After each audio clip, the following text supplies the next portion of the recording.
Imagine it's a sunny day in Los Santos and you're looking for a new car to buy, and that car you chose not only turned out to be extremely overpriced, but the car itself just sucks. At that point, you're just annoyed and you can't get a refund for your money. In this video, I'm gonna help you avoid that happening, because we're gonna look at the worst cars you should definitely stay away from in GTA Online. Beginning with the Slam Truck. You look at the Slam Truck and you think to yourself, oh my god, it could actually carry vehicles on the back of it. And that's what everyone initially thought when it first came out in a DLC a bit ago. Everybody said to themselves, oh my god, this is perfect for trolling. Now I could take any online player's car and just dump it in the ocean. Yeah, that's what everyone initially thought. By the looks of it, that's literally the main purpose of this vehicle, and it can't do that. The first problem is sometimes it just crashes into that car and it doesn't want to get on your Slam Truck. And two, if you actually manage to get a vehicle on the back of the Slam Truck, it's gonna slip off within like 5 max 10 seconds once you start driving, which makes this vehicle just absolutely pointless. Not only that, but you also have to pay $1,310,000 before upgrades to get your hands on the Slam Truck, so definitely avoid this one. It is all kinds of not worth to get. It is a terrible deal. Along with all this, it's also very slow and it's very stiff to drive. It's hard to turn and stuff like that. Even the traction of it is terrible. You're gonna be spinning out like almost non-stop. It's almost like the back wheels of this thing have like a layer of ice on them. It loves drifting, but drifting a bit too much, like drifting in a bad way. Next up is the X80 Proto Supercar. Now, don't let the looks of this car deceive you, because I think it looks great. It looks very unique, but besides the looks of it, you're gonna be really let down by this car. It's like passing by a girl who's like a 10 out of 10. She is absolutely stunning, but when you get to know her, the personality and everything is just ugh. The only positive I found with it is the speed of it. It can go fairly fast, but it takes too long to brake and you're gonna be spinning out a lot with this one. Driving this car, it feels like if you make anything more than a slight turn, you should be very worried that you're gonna spin out and crash into something. And when you crash into something, this car just feels very light and it just goes up in there or something like that. It doesn't feel stuck to the ground at all. And someone thought it was a good idea to slap a small loan of $2.7 million as a price tag on this thing. I don't know why. If you actually need to go and drive this car around, I feel like they should be paying you, because going around free roaming this thing is just suffering. The next one is a vehicle from the Warstock website, but honestly, I have no idea why this type of vehicle is in the Warstock website. You mostly see weaponized, armored, and just very large vehicles, but this one isn't really any of the three of them. And this vehicle is the Journey. It just feels like you're driving a box on rollerblades. It's really slow, the acceleration is terrible, and when you try to go from side to side and you get a little bit of speed with it, your vehicle just completely tilts to one side and you're just driving on two wheels for a bit. So the Journey is also super unstable and it's just very bad to drive around. This rusty box looking car is just a meme. Now, don't get me wrong, I actually like the idea of having a caravan in GTA Online, but I just hope they bring a modern caravan in, because they look way better and it'd be super cool to see that in GTA, because this is easily like a 40 or 50-year-old car. Either update the Journey or just bring a modern looking caravan in. That would be really cool. The interior of the Journey just looks like an 80s caravan, really. Some nice looking posters on the wall, if you know what I mean, a little kitchen and stuff like that, but the car itself just sucks and I would definitely recommend staying away from this one. Then we have the almighty Zaba. This is actually the best vehicle in the game. Yeah, probably no one believed me right there. It is absolutely horrendous, starting with the looks of it. What in the world is this vehicle? It looks like an armored box with some huge wheels on the side of it, and that's basically what it is. It's got one of the biggest wheels in the game. If you want to see that as a positive, I guess, then you can. This thing is unbelievably slow. The acceleration is terrible, just like the Journey. I'm curious which acceleration is slower. Both of them are absolutely horrific. But what might be the worst part about it is the turning. The traction sucks. It spins out way too easily, and whenever you try to turn, it just does this weird thing where the entire vehicle just shifts. It's kind of like spinning out, but it's kind of like using a toy car. The car just goes stupid when you try to turn. It's literally driving a toy car. It's like in real life you went to a toy store and then you bought a little toy car, but the toy's broken. Like, it literally can't turn right. It's best if you know what I'm talking about if you actually tried it out yourself in game. Turning with this thing is a straight hassle and it just feels super weird doing anything, honestly. You don't have a lot of control either. Real quick, if you're in need of any of these services, check out Dan Mods in the description. They offer some of the fastest and safest cash and rank services, plus modded accounts as well, for both the last gen and the next gen version of the game, and they have lots of trusted reviews by their customers. It can withstand a couple rockets, but it it doesn't really help that much just cause it's so slow and you can easily hit it. Let's just say this is a pretty easy target to hit for people with explosives. Besides that explosive defense, it has like a semi-bulletproof glass, but you can still shoot through it. It's just a little bit more difficult. Besides that, it doesn't really have any counter weapons. I would say the APC tank, which is kind of in the same vehicle family, but it's just way better. The APC is like the ultimate successful player, and then the Zaba is like the unsuccessful failure, if you want to call it that. The only thing that doesn't even come close to making up for the garbage that this vehicle is the customization options. The decent visual customization options of it just don't make up for everything that's wrong with the Zaba. And goodness knows why this vehicle costs $2.4 million.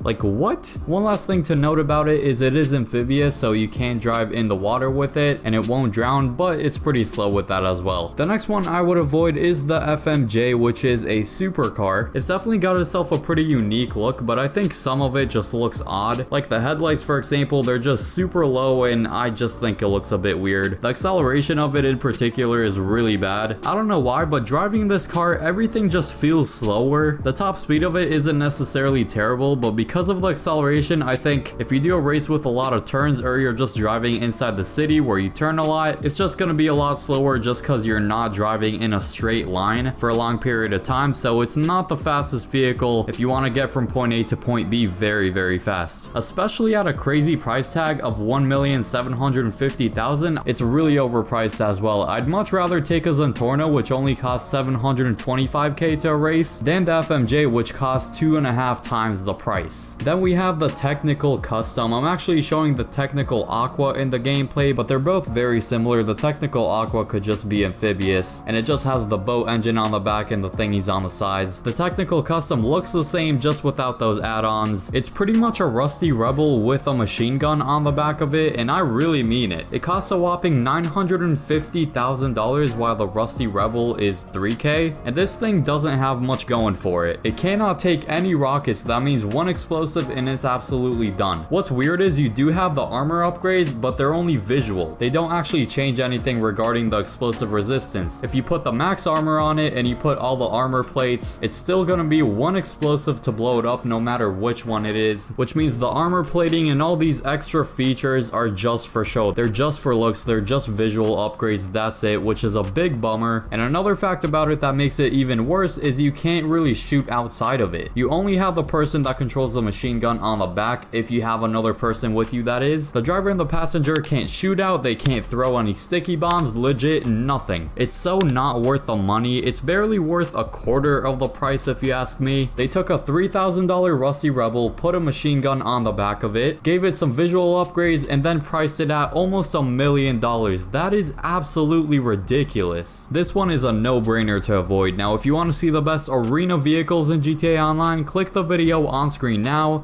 I hope you all enjoy that video, and peace.